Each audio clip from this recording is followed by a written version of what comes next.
everybody, it's me, Nate, aka Devil Dog, and I'm back with another video. This is a unboxing video, and as you can clearly tell by the thumbnail that you clicked on to get to this video, you know what it is. That's right, everybody, I've received one of these. Well, what is this? This is simply known as an Oculus Quest system. That's right, let me go ahead and open this box and show you guys what you get in this interesting thing. This is it. This is the whole system.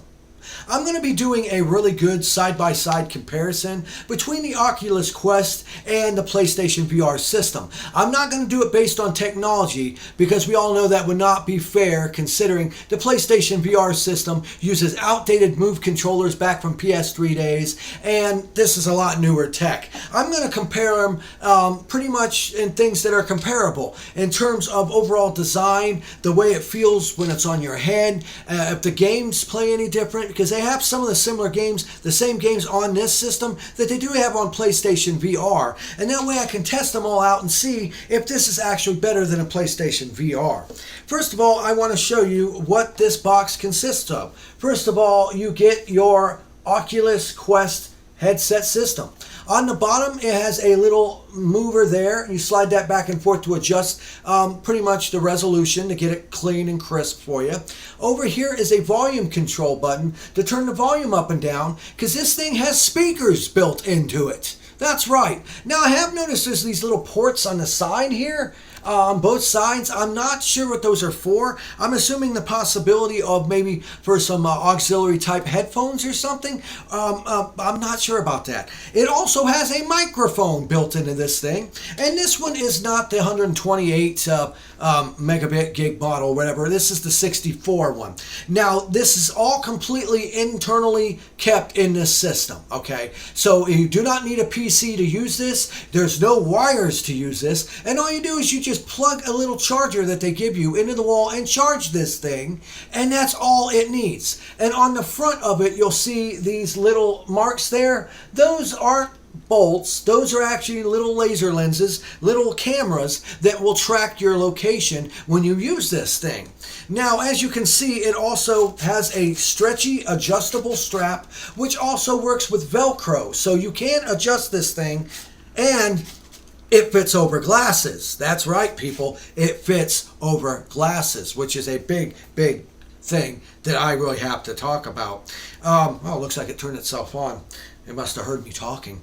Now, the other thing you get in this box, as you can see here, is the two Oculus controllers. I'm not sure what the actual name of these controllers are, but I will say hands down, these are totally badass controllers.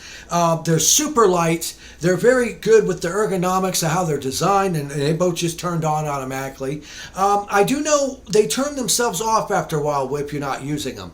Now, on these controllers, as you can see, you actually have a analog stick on each of these. You can also press down as a button, and two buttons right here. This one actually has a Y and an X, and this one has a and a B. Now, as you can see, the sensors on the front there that are lighting up, those are also to help with tracking. Oddly enough, this is really amazing. Right now, I can't see that. It's picking it up on my video, but it's not picking it up here. You know what I think it is? It might be this camera I'm using. But along with that, there's also a on-off button right here and a trigger button on the side and on the back. So when you use these in your hand, you can actually have every single finger used in a game controller. So that means you can point, you can make fists, you can even do the party on move with these controllers. And of course, you got your patent pending straps that you can connect to you. And it's like, but Nate, if that's completely wireless, how are these powered? Do they recharge? No, these do not recharge. They have a magnetic attached piece that holds one AA battery. These things here get roughly a 20 to 30 hour life out of one of these batteries on here. So if you're into like using rechargeable batteries, I'm not sure if that's recommended or not, but you can use it for this thing.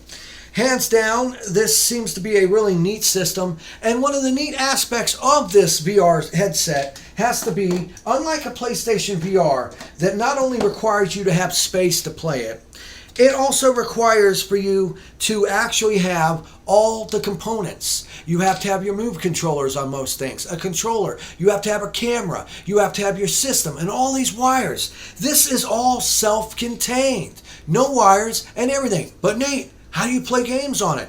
This does not have a micro SD card in it like the other Oculus Rift systems. This one is a standalone system by itself with an internal memory. And what you do is there's an app you get for your smartphone, and it syncs up to this. And you use the app like you would on an Apple store. You just scroll through things until you find a game you like, and you buy the game, and it downloads it straight to the headset. Now, at any time, if you're running out of memory, you can go and delete the game, and you can go and reinstall it again like you normally could if you bought a digital PS game as well. You know, I am not a fan of it being only digital, but considering that this is a mobile, complete VR system that allows you to take it anywhere, hands down, I can deal with it being a digital only for the games. Now, one big aspect when playing VR that you have to worry about is hitting things. Well, how exactly does this thing track where you're at? That is by far one of the neater designs of the Oculus.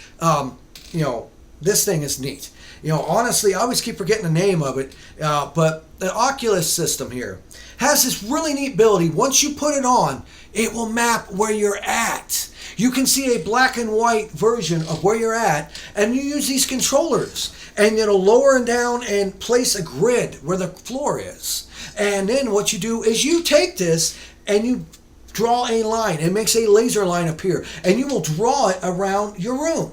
So let's say if you got my wall here, you can just draw right up to where the line of the wall is, and it will give you that play area you can play in. And at any time, if you start getting too far, you'll see this almost like a hologram, like a holodeck sort of thing appear, and you can peek through it, and it'll show you what's on the other side. So I'll be playing a game fighting dinosaurs, and all of a sudden I get too close to the wall. All of a sudden you'll see it open up, and you'll see the wall there. So you'll know, don't go any farther, you're going to run into a wall. And it is a clever, neat way to make it to where you don't have to worry about bumping into stuff. Honestly, like I said, I'm going to go in greater details when I do a comparison with this and the PlayStation VR, because there are some things I have to say about it that I don't necessarily like. They're going to be nitpicky, but I got to compare them in terms of this compared to the PlayStation VR. Now, as you see here, I have your patent-pending PlayStation VR headset. A really nice, sexy design headset. And it does have some features to it that actually I find personally better than the Oculus Quest. Now, the first and foremost has to be is the way this sits on your head. The overall build quality of the Oculus Quest seems like a better build quality, but it is significantly heavier than your PlayStation VR. This almost acts like wearing a hat, that when you push the trigger and you pull it back, it will rest right on the top of your head like a hat. So this alleviates any sort of issue of it moving forward or sliding, and it only puts pressure on the top of your forehead to where this one, hands down, is way more comfortable than the Oculus Quest. The Oculus Quest, with the material they use, it tends to make you sweat easier, and the way it rests over top your head, in order to get a good fit, you kind of got to have it not tight, but tight enough to where it won't wiggle when you're doing these moves and stuff. And I find that, hands down, out of the two, I do find that the PlayStation VR seems to have a little bit better design in terms of how it actually rests on your head and stays stable. The other thing is the PSVR has an adjustable slide, while the Oculus Quest does not. The Oculus Quest just actually has, like I said, it stretches. It stretches, and it does move up and down like that. But the PSVR is made for people that can wear glasses as well. Like, I wear glasses, I cannot play VR without my glasses. The Oculus Quest comes with an adapter piece that this foam piece pops off, and you can put an adapter piece in there that moves it out a little farther, so if you wear glasses like me, you can wear your glasses and play this thing.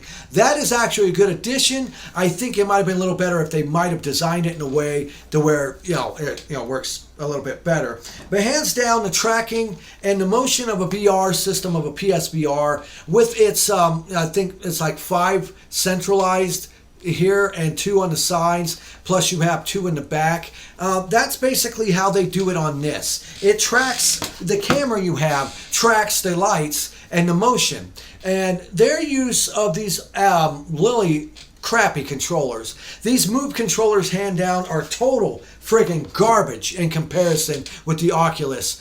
This does not have an analog stick. It literally has one trigger on the back, a on-off button, 4 really tiny ass buttons that are hard to even tell. Maybe if they had them engraved where you could feel what it is. Oh, I can feel that's a square, that's an X.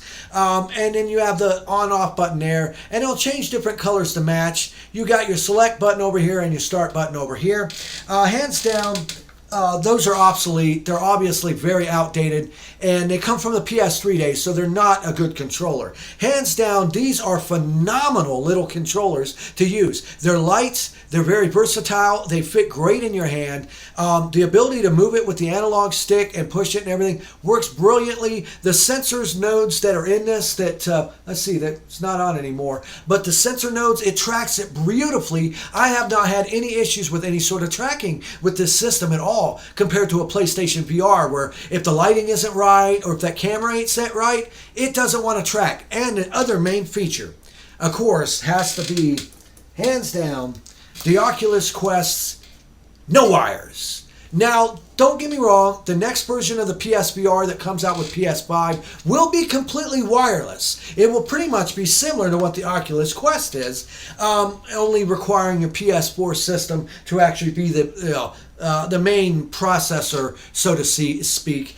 Because with this system, you have to deal with a secondary processor, all these wires, all these cords, a breaker box as they call it.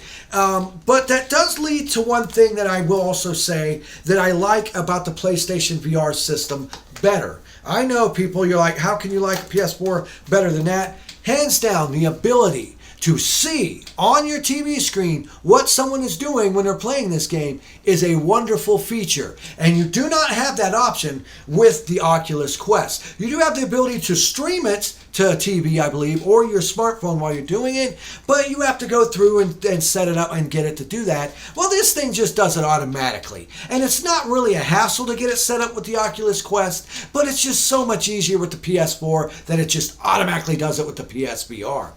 Now, hands down, as for the way they look, what, you don't like me talking about you? Sensitive little thing, isn't it? Now, hands down, the look of them, it's going to be a personal preference. You can't go wrong with all black. All black is sleek and sexy. But I have to admit, I do like the stylized look of how the PlayStation VR looks. The white with the black contrasting is neat looking. It's super futuristic. It looks like something out of like a sci-fi movie. While this basically looks like VR goggles. Almost like you're in the military and you're going out to go and shoot somebody. Not a bad thing, and it serves the purpose. Now, as for the resolution of these two, hands down, so far, at least from what I've played, there doesn't seem to be much difference in terms of resolution. The refresh rate is higher in this compared to the PlayStation VR, but it better be. It's a lot newer tech. The tracking, hands down, is phenomenal in this. The controllers is phenomenal in this. And as for price point, well, what's the price point, Nathan? Well, you figure right about now you can get a PlayStation VR bundle that comes with the Move controllers, the headset, and 2 games for, I'd seen them for about $200, $300. You can get them even cheaper than that. This here, out of the box, you get the charging cable, you get the headset, and you get 2 of these controllers for $400. So it's about $100 more, and you don't get any games with this. You have to go and digitally download the games to it, and they do have some free games you can play. They do have like YouTube VR and stuff like that, of course. But you have to buy the games for this. Well, you can get a PSVR bundle a lot cheaper, but then again, you're paying for the technology. Because one cool thing about this is you can take this anywhere. All you need is this one little box. Everything fits into it nicely, and you can go anywhere. If you want to go and play VR in a park, you can go and play VR in a park. You want to go over to your buddy's house and play VR, but he's only got a small 1-bedroom apartment, and you're worried about you have to move the table out of the way. Nope, you just draw around it with this, and it'll tell you, don't walk there, there's a table. Hands down, I'll have to say, until I get into more depth with some of the games. Like I have Creed on the PSVR, and I've played Creed on this. Even though it is the same game, there are some subtle differences that have to be pointed out. I would have to say, while it's the same game, this game on the Oculus Quest seems to have a slight enhancement or two. First of all, the controls. I mean, the ability with the controls is so much smoother. But you have a full body in the Oculus Quest version, while the PSVR version is just like floating hands and arms. You can kind of look down and see your body. It just doesn't look the same. It's not as good. And I think that might be because the overall technology and power is significantly higher in the Oculus Quest. Makes sense. It's a newer model VR system. And by far, the number one reason why I can say that Oculus Quest system currently is better than a PlayStation VR is the fact that you can do it anywhere. You can spin around all the way if you want. This thing will track you no matter where you go or what you do. It does not require a PC. It does not require any sort of setup other than getting the app on your smartphone and linking it to this, which takes about 10 minutes tops for it to update the headset. Other than that, you don't need no cameras placed anywhere. You don't need to worry about the lighting. You don't need to worry about anything. This thing does all the job for you. And in the end, I would have to say, I can't wait to start testing games on Oculus. Any sort of company out there, if you want to swing by, send me any sort of codes to test your games out on this. I gladly will do great professional tests of these games. But I'm going to start reviewing some Oculus games now, people, because you get it, you got it, why not use it? Well, this was Nate, aka Devil Dog, and I want to thank each and every one of you for watching these videos. Please leave in the comments below if you know about these Oculus Quest systems, what you think about them, and what you think compared to a PlayStation VR. And make sure to hit that like button. It always helps my channel out a lot. Hit that bell icon to stay updated whenever I release any new videos. And of course, I always end my videos by saying, have fun, play hard, and remember, people, the devil is in the details. Peace out.